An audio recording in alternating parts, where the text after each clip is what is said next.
In this video, I'm going to show you how to turn off dark mode on Instagram, okay? Let's get started without wasting so much time. The first thing you need to do is to open the Instagram app. Then click on your profile picture here at the bottom to the right.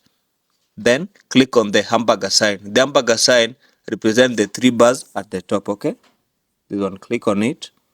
Then you want to scroll down.